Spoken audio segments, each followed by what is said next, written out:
यस्य ज्ञानदया सिन्धोरगाधस्यानगा गुणाः सेव्यतामक्षयो धीराः सश्रिये चामृताय च।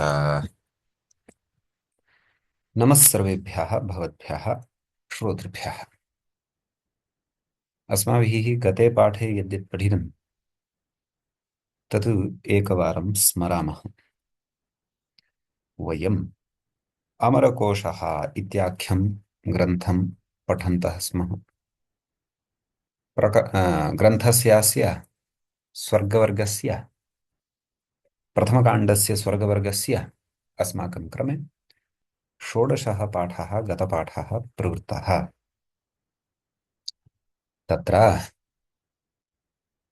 आम् धाताब्जयोनिः धाताब्जयो निर्द्रुहिणो विरिञ्चिः कमलासनः स्रष्टा प्रजापतिर्वेधा विधाता विश्वसृड्विधिः इति कानिचन ब्रह्मणः नामानि पठितानि व्युत्पत्ति सहितानि इमानि विचारितानि। अपि च विशेषेण शङ्कासमाधानादिकं सर्वं गते पाठे विचारितम्। इदानीम् अस्माकं क्रमे प्रथमकाण्डस्य स्वर्गवर्गस्य सप्तदशः पाठः आरब्धः भवति। तत्र अधुना वयं विष्णोः पर्यायशब्दान् पठिष्यामः।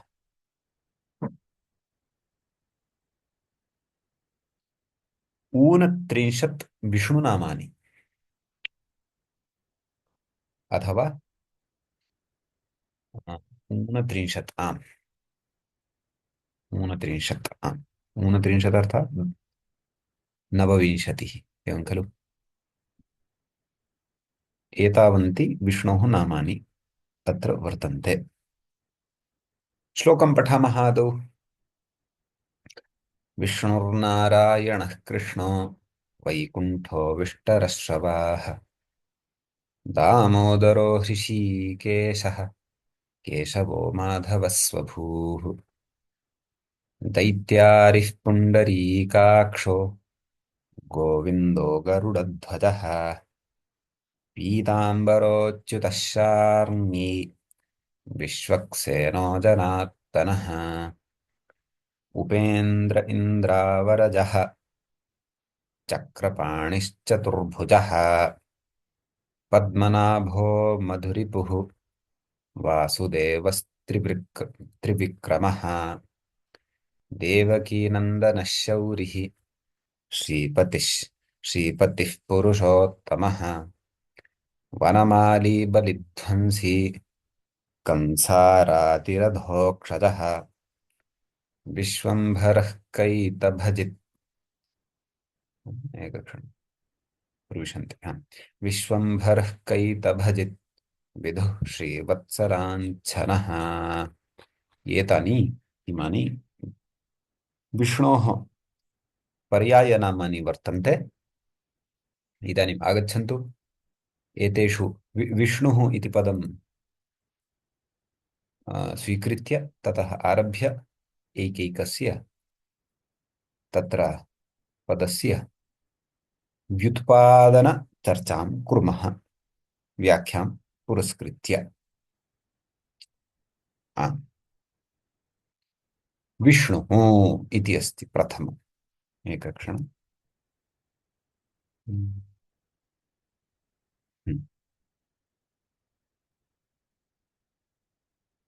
अत्र आगच्छतु। वेवेष्टि इति वेवेष्टि कः अर्थः? विष्लु व्याप्तौ इति धातुः अस्ति। लिदित् धातुः अस्ति। लि इत् यस्य सः लिदित्। तर्हि तत्र विष्लु इत्यत्र लि एतस्य इति संज्ञा कृता लोपः भवति, विष इति अवशिष्यते। एवं खलु। जुहोत्यादिगणस्थः एषः धातुः भवति।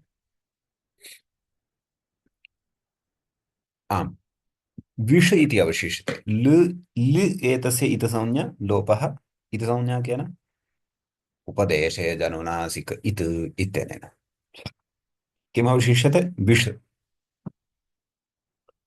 ततः सूत्रमस्ति पश्यन्तु विषयः किच्च इति नुः उणादिसूत्रेण विषधातोः कर्त्रर्थे नु इति प्रत्ययः भवति सः च कित् भवति नाम कित्वम् अस्मिन्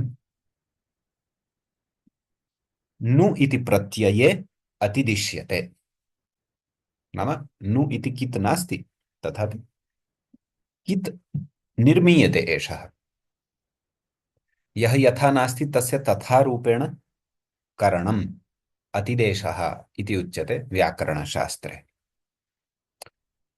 तर्हि नु प्रत्ययः तथा एषः च कित् अस्ति का स्थितिः जायते विष नु इति अवस्थायां सार्वधातुकार्धधातुकयोः इत्यनेन सूत्रेण तत्र धातोः क्षन्तव्य सार्वधातुक इति न उगन्तलघुपदस्य च इति सूत्रेण विष इति धातौ विद्यमानस्य लघुपधभूतस्य लघुपधाभूतस्य इकारस्य गुणः प्राप्तः भवति यदि तु विष इत्यत्र यः इकारः तस्य स्थाने एकारः इति गुणः जायते तर्हि तु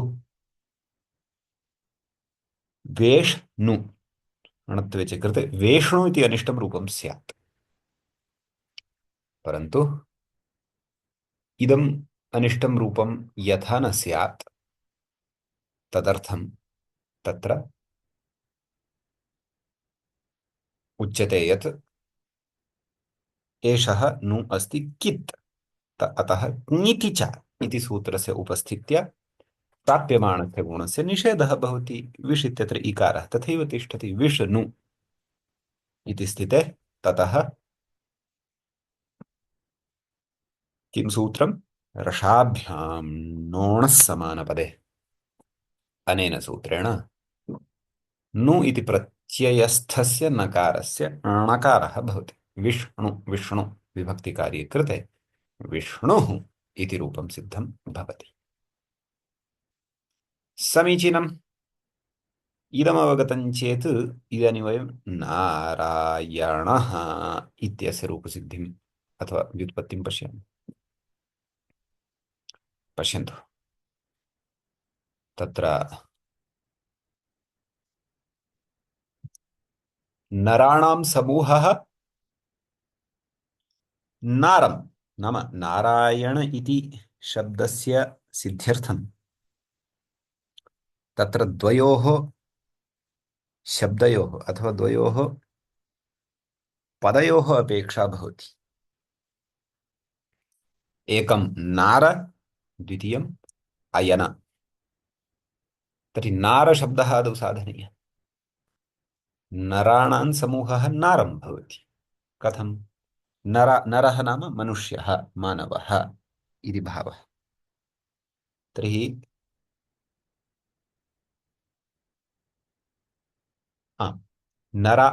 तत्र नर इति शब्दात् तस्य समूहः इत्यनेन सूत्रेण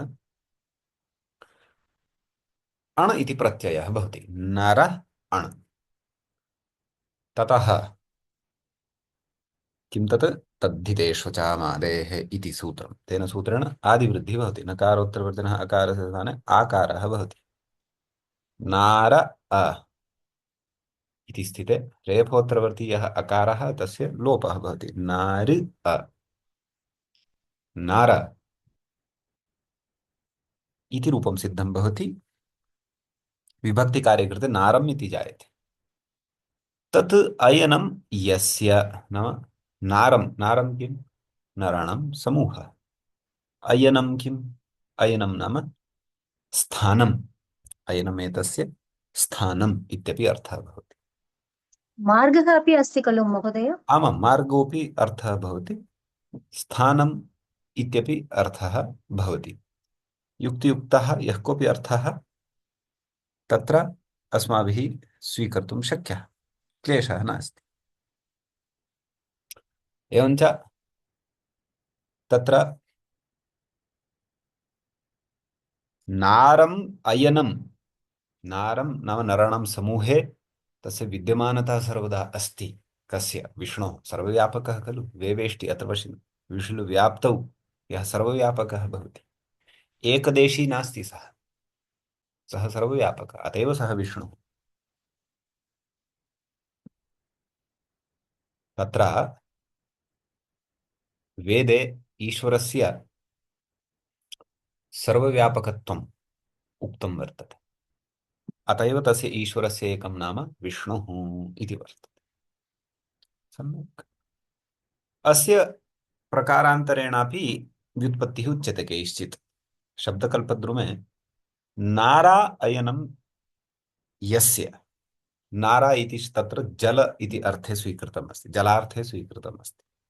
नारा नाम जलं, क्षीरसागरे सः भवति खलु, पौराणिकदृष्ट्या यदि पश्यामः, तत्र सागरे नाम समुद्रे शेषशय्यायां शेते विष्णुः, अतः तादृशं जलं यस्य पर्यायशब्दः नारा आकारान्तः इत्यपि भवति, तत् स्थानं यस्य सः नारायणः, एवं रीत्यापि केचन अत्र विग्रहं कुर्वन्ति। नारा अयन अथवा नार अयन इति स्थिते अकस्सवर्णे दीर्घः इत्यनेन सवर्णदीर्घः भवति, नारायण इति जायते। ततः अत्र णत्वं वक्तव्यम्। अट्कुपाङ्नं व्यवाय्येऽपि इत्यनेन तु णत्वं वक्तुं न शक्यते, यतः समानपदं नास्ति, तत्तु एकस्मिन्नेव पदे करोति। अतः अत्र पूर्वपदासंज्ञायाणः इत्यनेन पूर्वपदासंज्ञायामगात् इति सूत्रमस्ति, तेन सूत्रेण नकारस्य णत्वं क्रियते। अयन इत्यत्र यः नकारः अस्ति खलु, तस्य णकारः क्रियते, अतः नारायण, नारायण इति विभक्तिकार्ये कृते नारायणः इति रूपं सिद्धं भवति। सम्यक्। नारायण इति शब्दे कश्चन सन्देहः अस्ति वा? अस्तु, पश्चाद् वा अस्ति? नास्तु। आम्। अग्रे अस्ति कृष्णः इति। कृष्णशब्दस्य विषये पश्यन्तु। कृष्णः एकः वर्णविशेषः। काला इति हिन्द्यां वदामः, ब्लैक इति आङ्ग्लेन वदामः। तर्हि कृष्णः वर्णः नाम तादृशः वर्णविशेषः यस्य नाम कृष्णः इति अस्ति, सः कृष्णः इत्याख्यः वर्णः अस्य अस्ति इति अर्थे तत्र मतुप् प्रत्ययः भवति मान्यः। केन? तदस्यास्त्यस्मिन् इति मतुप्। सम्यक्। कृष्ण मतुप् इति स्थितिः जायते। कृष्णशब्दस्यापि प्रकृतिप्रत्ययं दर्शयति। अत्र पश्यन्तु, कृषेर्वर्णे इति नगन्तात्, नाम कृष्णशब्दः तत्र नक् प्रत्ययान्तः भवति। तत्र मूलतः धातुः कः? कृषधातु, कृषविलेखने। अतः कृष इति धातोः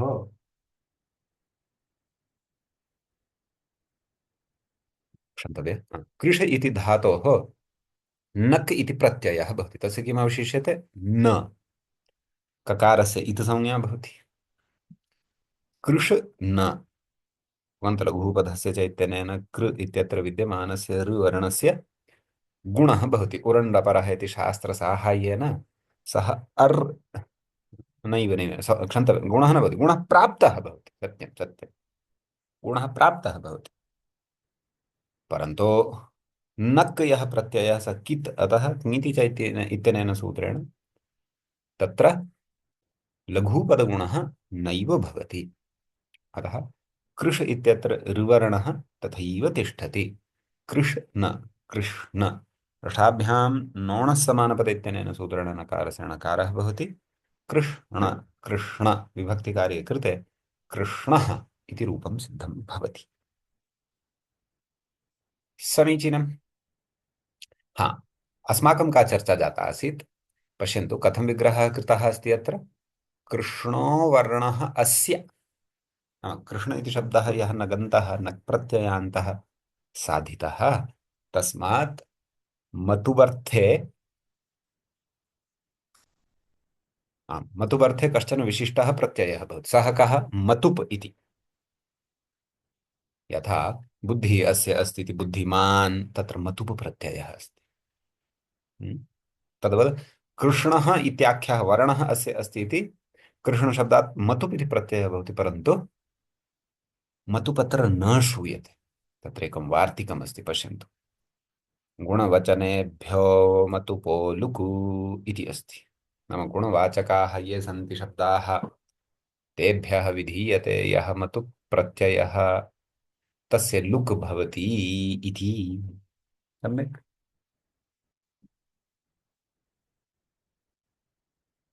कृष्ण इति च शब्दः गुणवाचकः अस्ति। कृष्णः, शुक्लः, नीलः, पीतः, एते शब्दाः गुणविशेषवाचकाः वर्तन्ते। अतः कृष्णशब्दात् विहितः यः मतुप् प्रत्ययः प्रकृते, तस्य लोपः भवति, लुक् भवति, अदर्शनं भवति। अतः कृष्ण इत्येव अवशिष्यते। हम्म? इति एकः प्रकारः व्युत्पत्तेः। अपरः प्रकारः कर्षति अरीन् इति वा। हम्म? नाम अरयः ये शत्रवः सन्ति, तान् कर्षति। नाम तेषां कृष, यद्यपि विलेखनार्थकः अस्ति धातुः, तथा अन्येपि बहवः, आकर्षणम् इत्यपि अर्थः भवितुमर्हति। विलेखनं नाम यथा यदा वयं किमपि हस्तेन कुत्रचित् कर्षणमिव कुर्मः, अथवा क्षेत्रे हलेन वयं भूमेः कर्षणं कुर्मः, तदपि एकप्रकारेण विलेखनम् अस्ति। हा, एवमेव हस्तेन किमपि विशिष्टं लेखनं कुर्मः, तदपि नखैः किमपि विलेखनं कुर्मः, तदपि कर्षणम् अथवा विलेखनम् इत्युच्यते। एवम् अरीन् अर्थात् शत्रून् कर्षति, नाम तेषां विध्वंसं करोति इत्यर्थः, नाशं करोति इत्यर्थः। आकर्षणार्थः साक्षात् स्वीकृतश्चेत् तर्हि कर्षति मनः इति कृष्णः इत्यपि व्युत्पत्तिः उच्यते। नाम श्रीकृष्णः यः मनसः कर्षणं करोति स्ववेणुवादनेन, रूपेण, ध्वनिना, अथवा महान्ति अनितर साधारणानि कार्याणि कृत्वा, तादृशः विशिष्टः एषः कृष्णः, यः मनः कर्षति अथवा अरीन् कर्षति। कथयति बाहुलकाद् वर्णं विना अपि, एतत् पश्यन्तु, बाहुलकाद् वर्णं विना अपि कृषेः कृषविलेखने इति धातोः नक् प्रत्ययः भवति। अर्थात् इदानीं यदि एषा व्युत्पत्तिः आश्रीयते, का व्युत्पत्तिः? कर्षति अरीन् अथवा कर्षति मनः, तर्हि नक् प्रत्ययः केन वक्तव्यः इति चेत्, अधुनैव अस्माभिः सूत्रं श्रुतं खलु पूर्वं, किं कृषेर्वर्णे इति, एवं खलु। तर्हि कृषधातोः वर्णार्थे गम्यमाने भवति नक् प्रत्ययः। इदानीं कर्षति अरीन् इति यदि वदामः, तर्हि कृषधातोः तत्र वर्णार्थप्रसङ्गः तु नास्ति खलु। अतः कथं नक् प्रत्ययः? तदुच्यते किं? बाहुलकाद् वर्णं विनापि। बाहुलकं नाम उणादीनां विषये पाणिनिना उक्तम् अस्ति, उणादयो बहुलम् इति।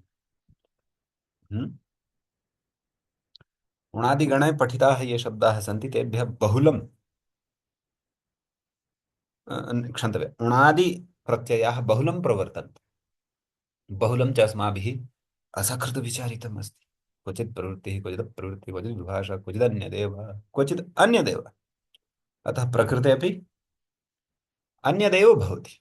अर्थात् तत्र वर्णार्थः नास्ति चेदपि अत्र नक् प्रत्ययः भवति। सम्यक्।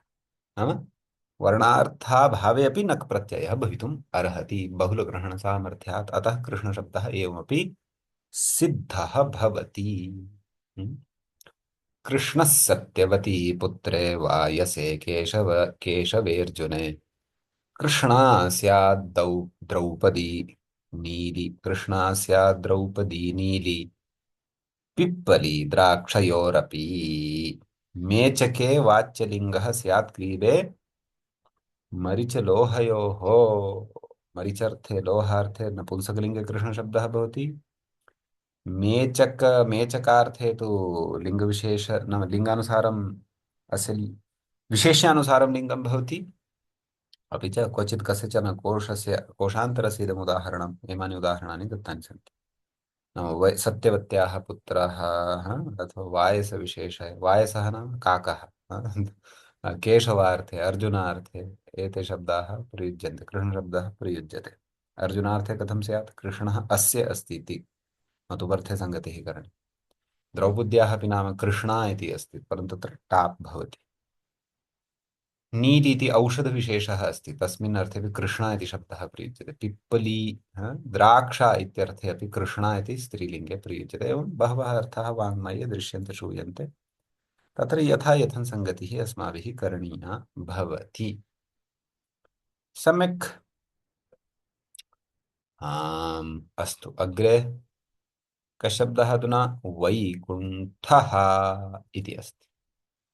तद्विषये किमुक्तं पश्यामः। पश्यन्तु। विकुण्ठायाः अपत्यं, वैकुण्ठलोकः अस्ति खलु एकः, एकक्षणं, वैकुण्ठः, क्षन्तव्यं, वैकुण्ठलोकः, वैकुण्ठः नाम विष्णुः एव। वैकुण्ठ इति वैकुण्ठ इति कस्य नाम, विष्णोः एव नाम। अतः वैकुण्ठलोकः इत्युच्यते खलु। अतः विकुण्ठायाः अपत्यं, विकुण्ठायाः सन्ततिः अस्ति एषः। इदानीं विकुण्ठा का एतदर्थं तु पौराणिकं वाङ्मयं द्रष्टव्यं। भवन्तः जानन्ति चेत् वदेयुः। अस्तु। द्वित्राः प्रकाराः सन्ति वैकुण्ठशब्दस्य व्युत्पत्त्यर्थं, विचारयिष्यामः। पश्यन्तु। विकुण्ठायाः अपत्यम् इत्यर्थे शिवादित्वात् अण शिवादिभ्योऽण इति एकं सूत्रं वर्तते तद्धितेषु। तेन सूत्रेण अण इति प्रत्ययः भवति। तर्हि विकुण्ठा अण, तद्धितेषु चामादेत्यनेन आदिवृद्धिः भवति, वि स्थाने ऐ भवति, वैकुण्ठ अ, यस्येति चैतन्येन ठा इत्यत्र विद्यमानः आकारः लुप्यते, वैकुण्ठ अवैकुण्ठ। सम्यक्। ततः विभक्तिकार्ये कृते वैकुण्ठः इति रूपं सिद्धं भवति। अन्योऽपि कश्चन प्रकारः अस्ति वैकुण्ठशब्दस्य साधनाय, कथयति विगताकुण्ठा। विगताकुण्ठा, कुण्ठार्थात् नाशः, एवं खलु। विगताकुण्ठा नाम कुण्ठ, नाशः विगतः अस्ति यस्य, तत् विकुण्ठं भवति, एवं खलु। विगता कुण्ठा नाम, विगता नाम अपगता, गता नष्टा का, विगता नाम अपगता का, विगता कुण्ठा, विशेषेण गता कुण्ठा, कुण्ठा नाम नाशः इति अर्थः क्रियमाणः अस्ति खलु। अस्तु। तर्हि विशेषेण गता, विशेषेण, विशेषेण एकक्षणम् अग्रे तर्हि कथं विगता कुण्ठा यस्य,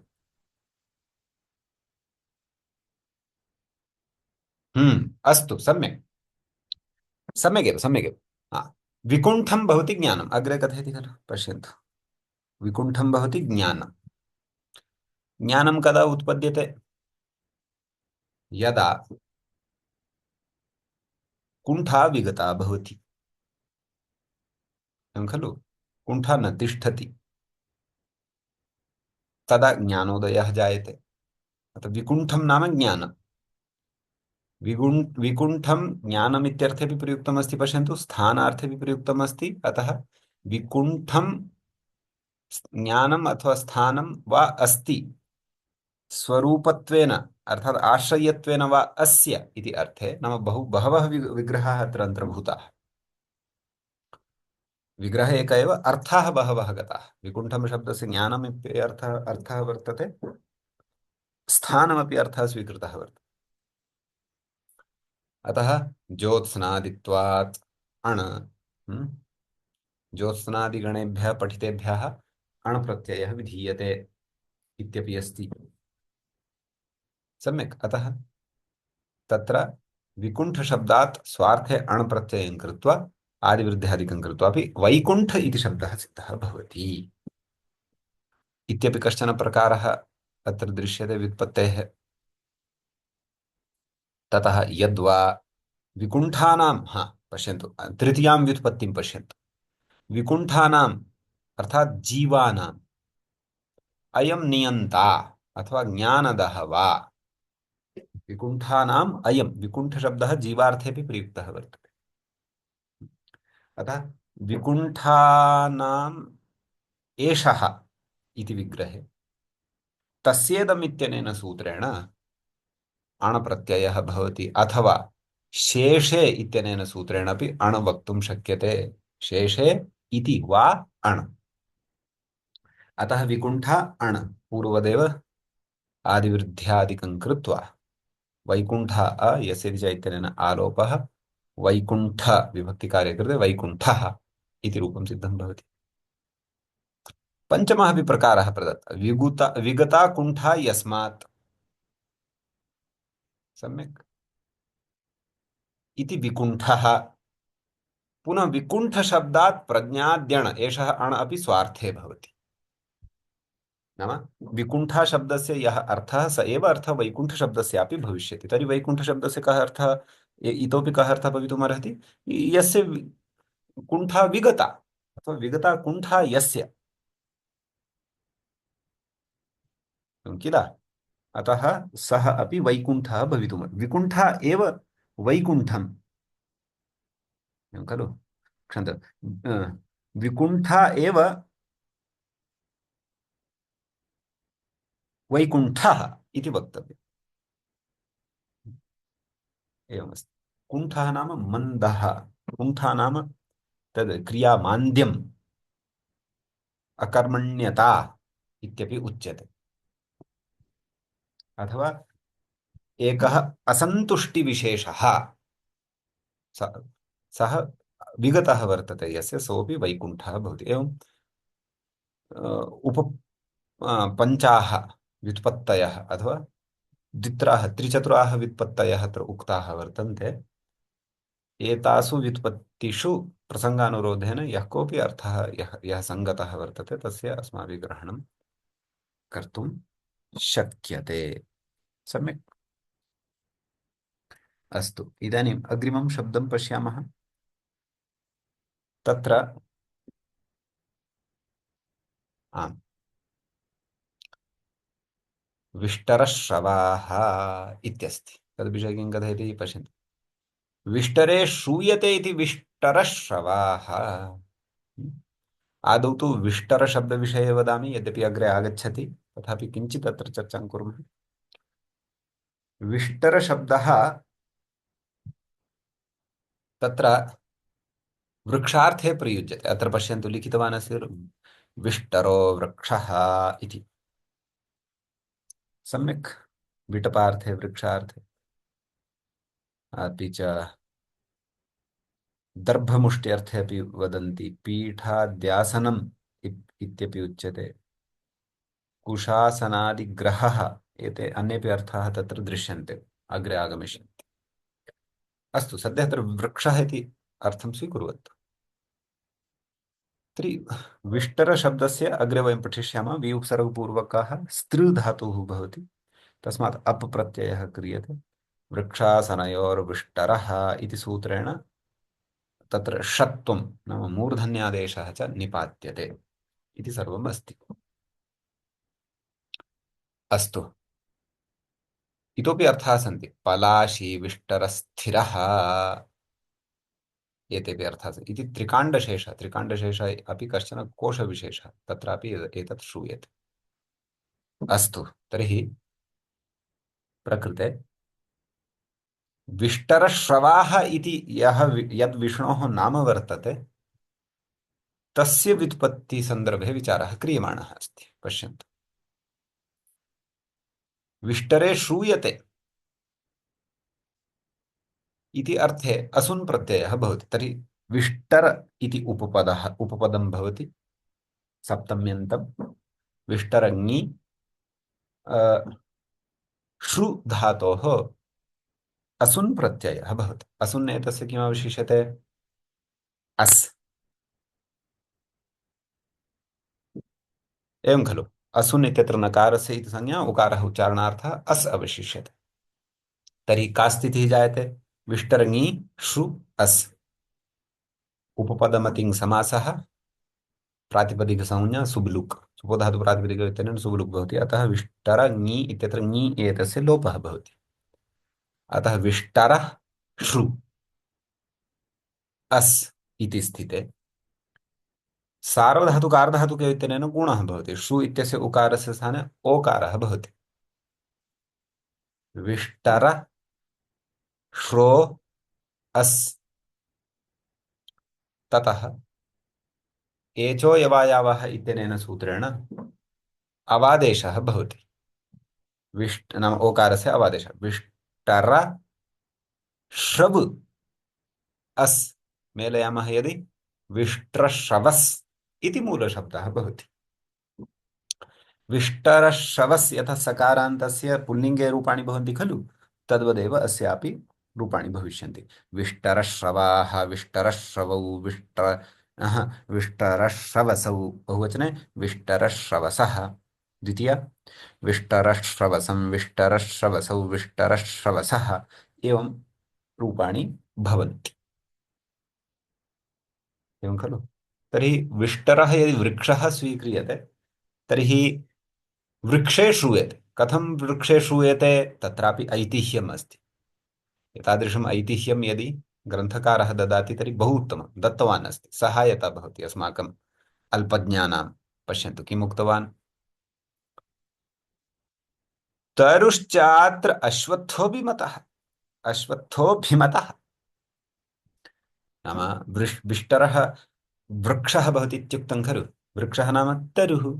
तर्हि तरुः किम् अत्र सामान्यस्तरुः इति वा? न, तरुः अत्र अश्वत्थः अभिमतः। अश्वत्थवृक्षः अत्र तरु वृक्ष शब्देन अथवा विष्टर शब्देन अवगन्तव्यः। एवं खलु? अश्वत्थ को हिंदी में बोलते हैं ना पीपल का पेड़, बस वही। सम्यक्।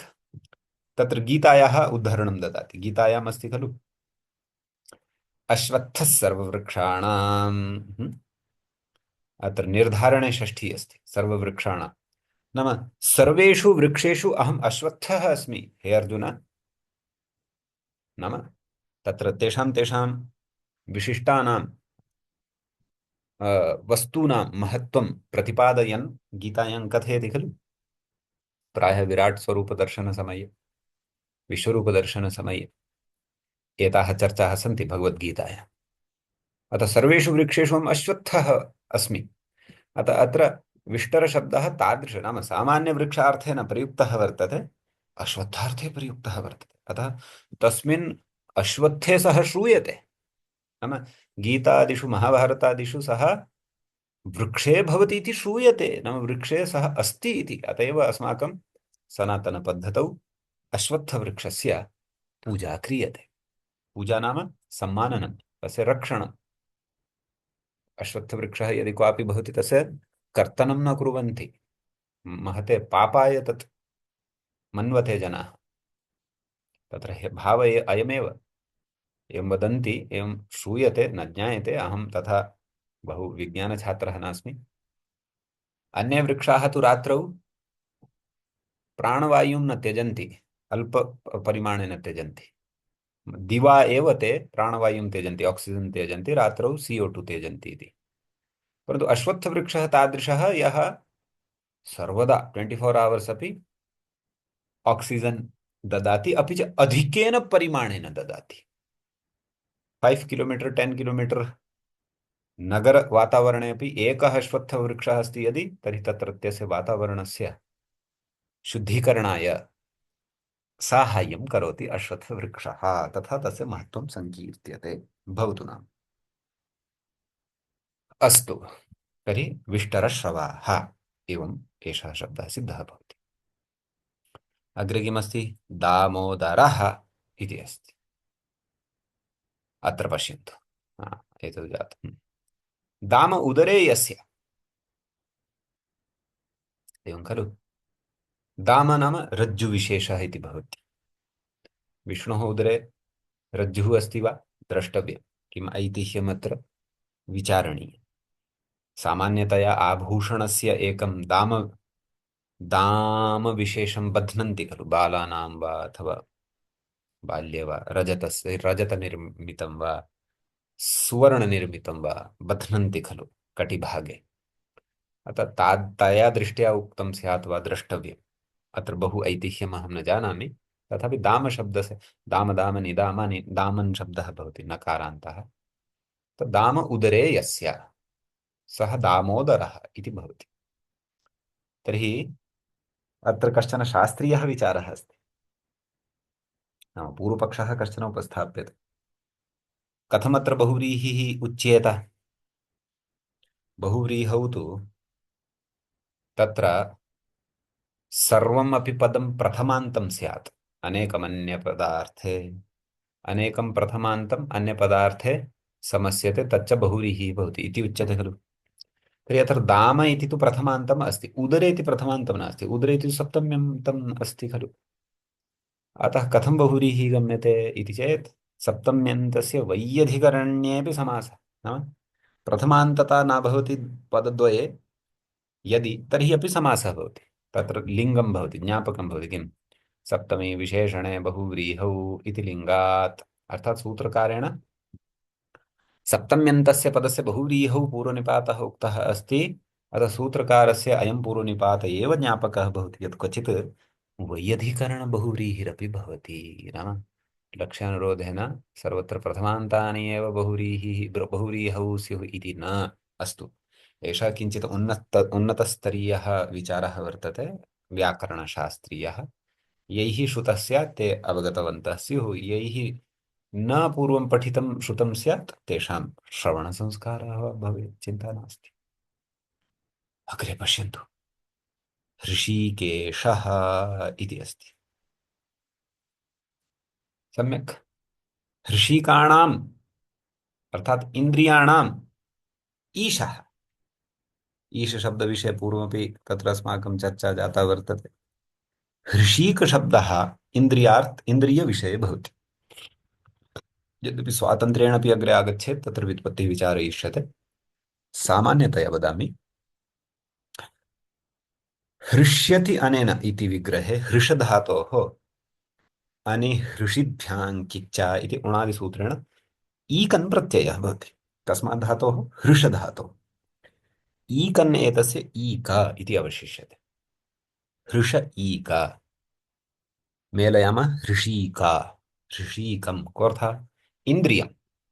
शरीरे पञ्च ज्ञानेन्द्रियाणि, पञ्च च कर्मेन्द्रियाणि भवन्ति खलु। तेषाम् इन्द्रियाणाम् अथवा तस्मिन्नेव नाम विष्णौ एव विद्यमानानि यानि इन्द्रियाणि वर्तन्ते तेषां सः ईशः नाम स्वामी वर्तते। अतः ऋषिकाणाम् ईशः ऋषिकेशः। सम्यक्। तर्हि ऋषिक ईश, ईश इति शब्दः कत् प्रत्ययान्तः साधयितुं शक्यते। पूर्वमपि विचारः जातः एतत् शब्दविषये। अतः ऋषिक ईश आदुगुणः इत्यनेन गुणः भवति। ऋषिकेशः। तर्हि इन्द्रियाणाम् ईशः नाम स्वामी कः भवति? यः जितेन्द्रियः भवति। यदि इन्द्रियाणि एव तस्य स्वामीनि भवन्ति यथा मादृशाः लौकिकाः सांसारिकाः ये सन्ति, अस्माकं तु स्वामी रूपाणि इन्द्रियाणि एव भवन्ति। नाम अस्मासु इन्द्रियाणां स्वामित्वं भवति। नाम इन्द्रियाणि यथा इच्छन्ति वयं तथा तथा मनः अथवा इन्द्रियाणां दासाः भवामः। तथा चेदपि वयं हृषिकेशाः स्मः, परन्तु बहुव्रीहिरूपेण तत्र सङ्गतिः करणीया। कथम्? हृषीकाणि इन्द्रियाणि यस्य, एवं खलु। इन्द्रियम् इति स्वामी अर्थे अपि प्रयुज्यते। ऋषिकाणाम् क्षन्तव्य तथा न, ईशः इति शब्दः स्वाम्यर्थे अपि प्रयुज्यते। तर्हि ऋषि ऋषिकाणि ईशः, ऋषिकाणि ईशाः यस्य इति यदि बहुव्रीहि स्वीकृतः, एतत् विनोदाय वदन्नस्मि, अत्र मूले अस्य एतादृशव्युत्पत्तेः सम्बन्धः नास्ति, परन्तु भवितुमर्हति यदि प्रसङ्गः तथा अस्ति। विष्णोः अर्थः न विवक्षितः, कश्चन सामान्यः सांसारी जनः, भोगी जनः अस्ति, संसारी, तद्विषये यदि वक्तव्यं तर्हि सोऽपि हृषीकेशः भवितुमर्हति। यत् इन्द्रियाणि तस्य ईशाः वर्तन्ते, अथवा इन्द्रियं यत्किमपि इन्द्रियसमूहः वा तस्य ईशः वर्तते, अतः सः ऋषिकेशः वर्तते। हा, इन्द्रियाणां यः ईशः नाम यः जितेन्द्रियः अस्ति इति षष्ठी तत्पुरुष पक्षे, तत्र तु उत्तमः अर्थः सः त्यागी सन्यासी अथवा भगवान् ईश्वरः विष्णुः एतादृशः अर्थः तत्र गम्यते। लोकनाथविषये अपि उच्यते खलु, किमपि एकं चाटुचणकम् अस्ति। यत् एकः राजा भवति, तस्य कृते एकः भिक्षुकः लभ्यते। भिक्षुकः वदति यत् भवतः मम च नाम समानम् अस्ति भोः, भवान् अपि लोकनाथः अहमपि लोकनाथः। तर्हि राजा चकितः, भोः कथं लोकनाथः, अहं लोकनाथः इति तु अवगम्यते, भवान् कथं लोकनाथः, दरिद्रः अस्ति भवान्, तु किमपि नास्ति भवतः सविधे, भिक्षाटनं कृत्वा जीवति। सत्यं भोः, भवान् लोकानां नाथः, अहं तु लोकः यस्य नाथः, नाम लोकः यं पोषयति, लोकः यस्य स्वामी अस्ति, नाथः नाम स्वामी, तादृशः अहम् अस्मि। अतः राजा प्रसन्नः सन् तस्मै वस्तुतः लोकनाथं कृतवान्, धनधान्यादिकं दत्त्वा। ओह, मम राज्ये तु भिक्षुकाः अपि संस्कृतज्ञाः सन्ति। अस्तु, एतत् चाटुचाणकः एव, वास्तविकता तु स्यात् मानवः न ज्ञायते। अस्तु, हा, तर्हि ऋषिकाणाम् ईशः इति जातम्। अग्रे किमस्ति, केशवः इति अस्ति। प्रशस्ताः केशाः सन्ति अस्य, नाम उत्तमाः केशाः यस्य वर्तन्ते, तर्हि तत्र केशशब्दात् एकं सूत्रं वर्तते, केशाद्वोऽन्यतरस्याम् इति वः।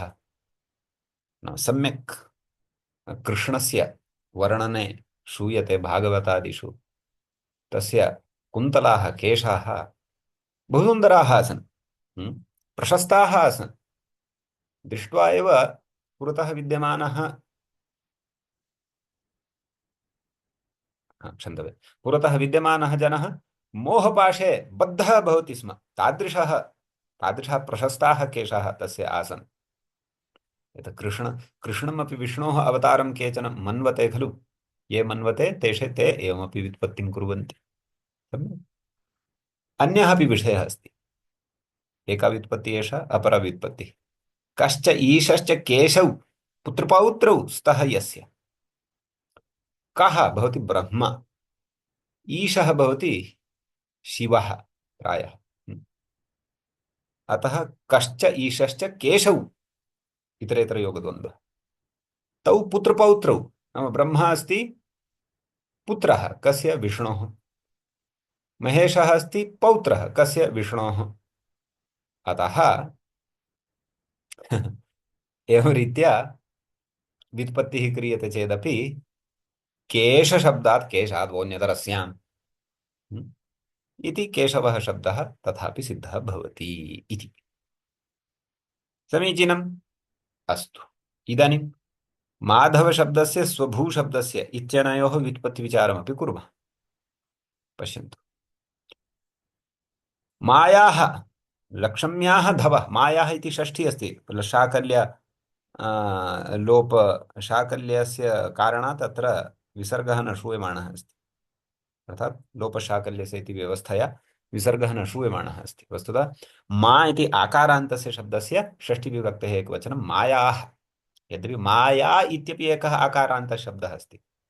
यदि माया इति आकारान्तः शब्दः ग्राह्यस्तर्हि तु मायायाः इति षष्ठी भविष्यति, एकवचनं षष्ठ्याम्। यदि मा इति आकारान्तः ग्राह्यस्तर्हि तु मायाः इति षष्ठ्यन्तं भविष्यति। तर्हि मा इति लक्षण्याः पर्यायवाचकः शब्दः भवति, आकारान्त मा इति। तर्हि मायाः धवः, धवः नाम पतिः, पत्यर्थे प्रयुज्यते। हा? मायाः लक्ष्मीपतिः भवति खलु विष्णुः, अतः मायाः अथवा लक्ष्म्याः, मायाः अर्थात् लक्ष्म्याः धवः पतिः अस्ति एषः कः, माधवः। षष्ठी तत्पुरुषः, मायाः धवः माधवः तावदेव। अथवा मधोः अपत्यम् इत्यपि व्युत्पत्तिः उच्यते, तद्वंश्यात् नाम मधुवंशे अस्य वंशे कोऽपि जातः स्यात्, तस्य नाम मधुः, तस्य अग्रे अपत्यं, सोऽपि माधवः भवति। मधुशब्दात् अण् भवति शेषे इत्यनेन। तर्हि मधु अन्यदपि अस्ति, मधोः हन्ता इत्यपि अर्थः स्वीकर्तुं शक्यते। अतः मधु एकः राक्षसः अपि आसीत्। मधुशब्दस्य बहवः अर्थाः भवन्ति। कृष्णवंशे जातः कश्चन मधु इति नपुंसकलिङ्गे, मधुमक्षिका रसविशेषः, हनि इति यदुच्यते। मधुः इति राक्षसः अपि अस्ति।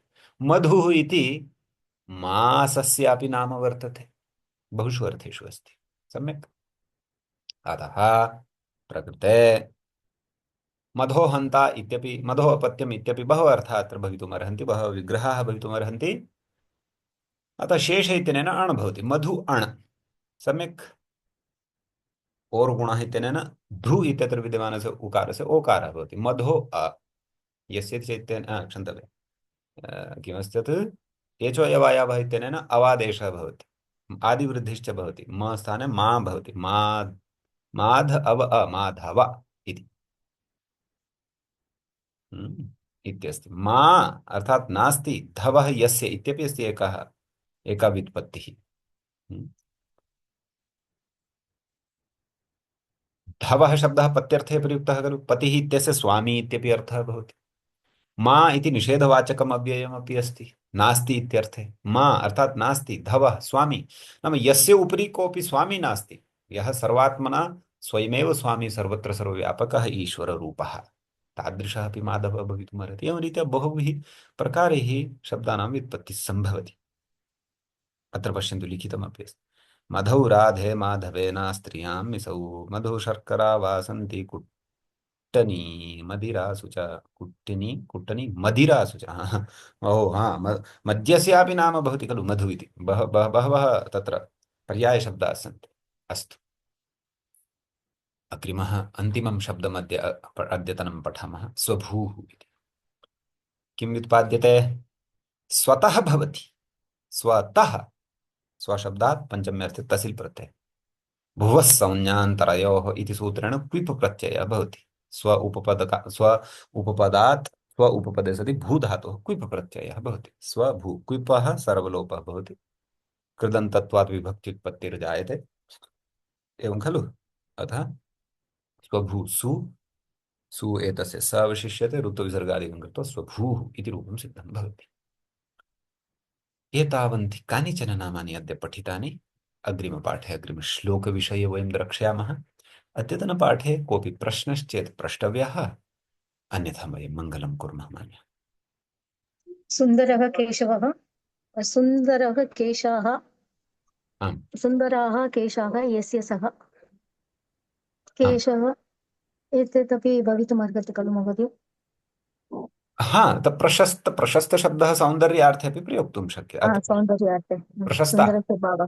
प्रशस्तिः, प्रशस्ताः नाम प्रशंसायुक्ताः। प्रशस्तिः आम् कदा भवति? प्रशस्तिः बहुभिः कारणैः भवति। उत्तमं कार्यं यदि कोऽपि करोति, उत्तमं विचारम्, उत्तमं मार्गदर्शनं, समाजे किमपि उत्तमं करोति, अथवा उत्तमं रूपम् अस्ति, कार्यं किमपि न कृतं चेदपि रूपं सम्यक् अस्ति चेदपि प्रशस्तिः जायते। हा? परन्तु सः तु कार्येणापि प्रसिद्धः, अपि च रूपेणापि प्रसिद्धः इति तत्र अस्ति विषयः। महोदय नमस्ते। जी नमो नमः। नमस्ते महोदय, अत्र कर्षति इति हम्म। आकर्षण इति अर्थः तु सम्यक्। महोदय शत्रून् कर्षति इति को अर्थः? शत्रुन्, अब देखो भैया, मैंने तदेव उक्तं, कर्षति नाम हम हल से जब खेत में हल चलाते हैं तो हल से हम एक तरह से पृथ्वी का सीना फाड़ते हुए हल आगे निकलता है। इति वदामः खलु।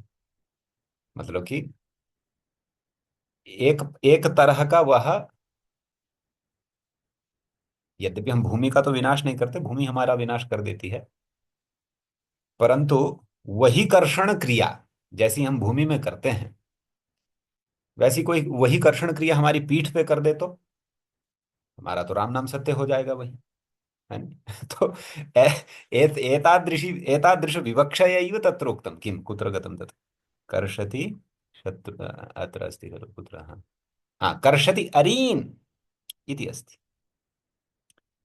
कि अरियों का जो दल है, अर्थात शत्रुओं का जो दल है, उस शत्रु दल में, ओ सः तु अत्र नास्ति अब। हरि ओम्। हाँ जी, प्रविष्टः भवान् पुनः? श्रूयते? इदानीं श्रूयते महोदय। भवान् कुत्र यावत् श्रुतवान् तद् वदतु। महोदय, यदा भवान् प्रतिपादनं चालिता तर्हि अस्तु अस्तु, शृणोतु। देखिए, कर्षण क्रिया भवति, विलेखनम। जैसे कि भूमि को हम हल से कर्षित करते हैं, मतलब उसको कुरेदते हैं। हल चलाते हैं तो भूमि की जो है जो मृत्तिका है, सा मृत्तिका तत्र कर्षणं प्राप्नोति। इदानीं हलेन यथा कर्षणं वयं भूमौ कुर्मः, तथा यदि कोऽपि अस्माकं पृष्ठे कर्षणं कुर्यात् यदि, फिर तो हमारा राम नाम सत्य हो जाएगा। हल लेकर के अथवा किसी कुदाल फावड़ा इत्यादि से हमारी पीठ पर कोई कर्षण अथवा सिर पर कर्षण करे तो हम वहीं पर, हमारा स्वाहा, खत्म लीला जीवन। तो ऐसे ही इसी अभिप्राय को लेकर के यहां पर यह व्युत्पत्ति कही है कि कर्षति अरीन, अर्थात अरियों का जो दल है, अरियों का जो समूह है, अरि अर्थात शत्रु, शत्रुणाम समूहम गत्वा कर्षति, नाम तत्र कर्षण क्रियैव तेषां विनाशं करोति इत्यर्थः। ऐसी संगति ही अत्र करणीया। इदानीं अस्तु। कृशविलेखनार्थः अस्ति, आकर्षणार्थः अपि भवितुमर्हति। कुतः? धातूनाम् अनेकार्थत्वात्। यद्यपि आङ् उपसर्गः साक्षात् योजितः तर्हि तु क्लेशः एव नास्ति, परन्तु आङ् उपसर्गः योजितश्चेत् तर्हि कृष्णः इति न भविष्यति, आकृष्णः इति रूपं भविष्यति। हम्म? तादृशापि प्रयोगाः सन्ति। आकृष्णेन रजसा वर्तमान इति वेदप्रयोगाः सन्ति। तत् सूर्यस्य विषये उक्तम् अस्ति कि सूर्य जो है समग्र लोक का आकर्षण करता है, उसे अपनी ओर खींच के रखता है और वायुमंडल में नियंत्रित करके रखता है पृथ्वी आदि ग्रहों को। परंतु आंग उपसर्गम विनापि अत्र आकर्षणार्थः भवितुमर्हति धातूनाम् अनेकार्थत्वं पुरस्कृत्य। तथा चेत् कर्षति मनः इत्यपि व्युत्पत्तिः भवितुमर्हति। मन को खींच लेता है जो अपने चरित्र से अथवा अपने हाव भाव इत्यादि भंगिमाओं से, तादृशः सः कृष्ण। अस्तु अब महोदय।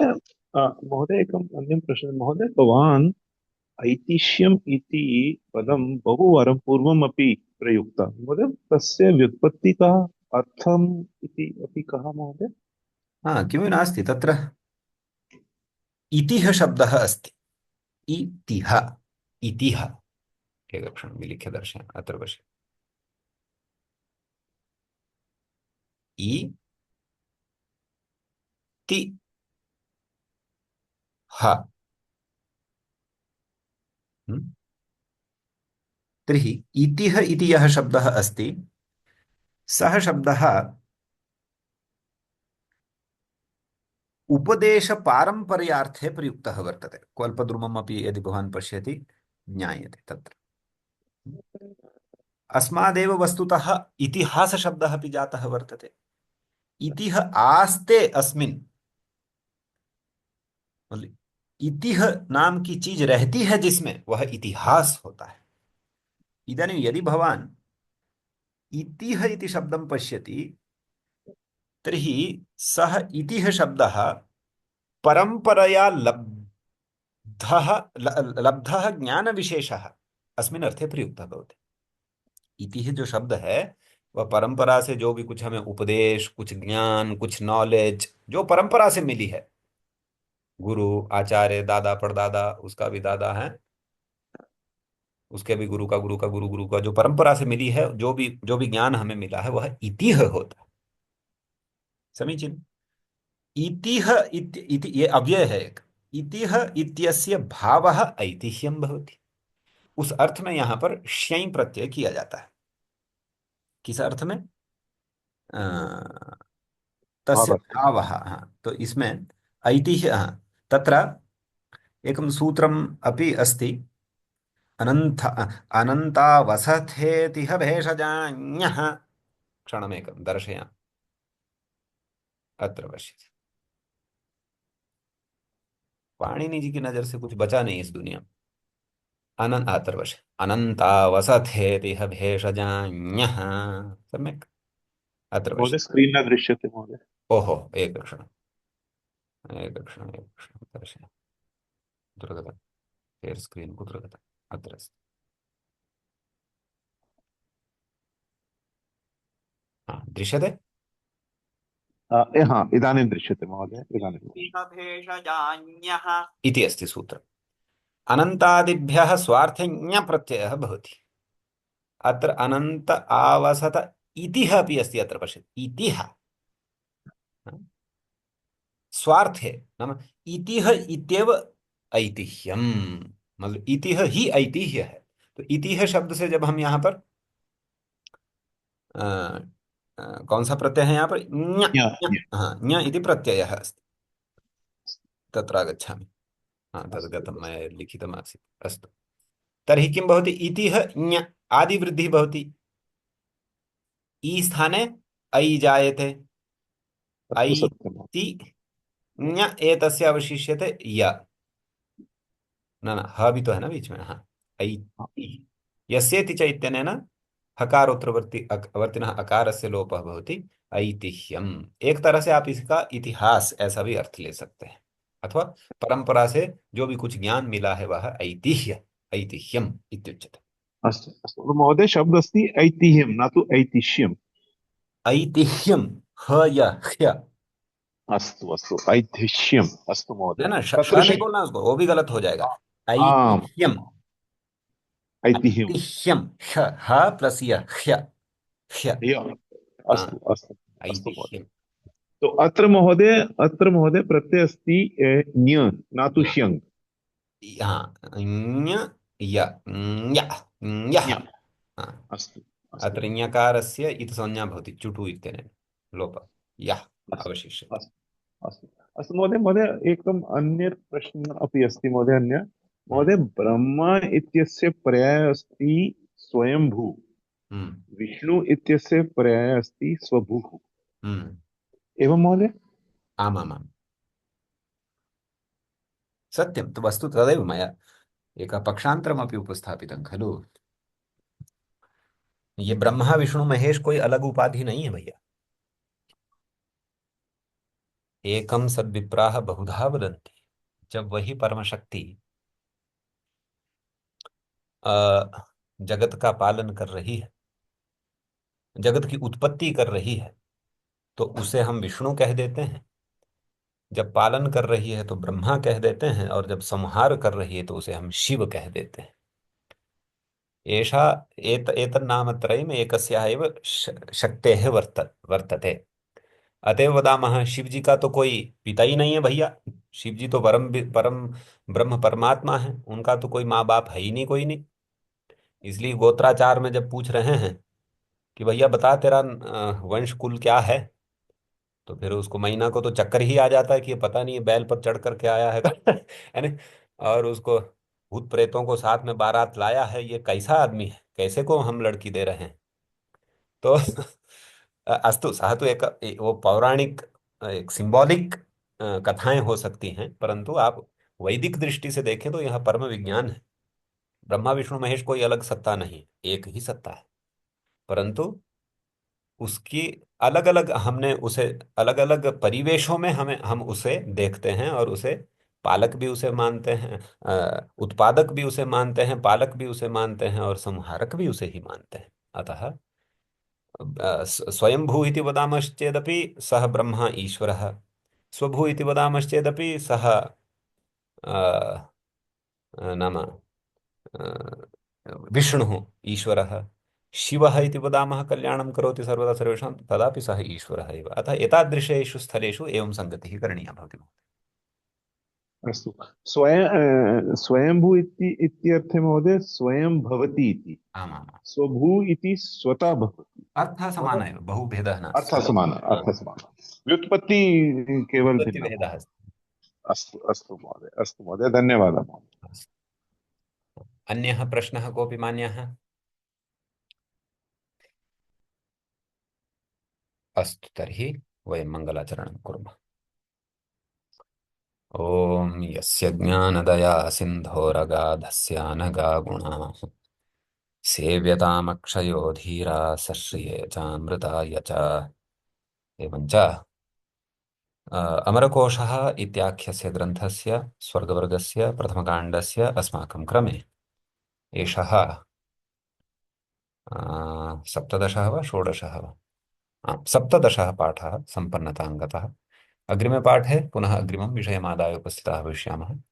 तावता नमः सर्वेभ्यः भवद्भ्यः श्रोतृभ्यः। नमः महोदय।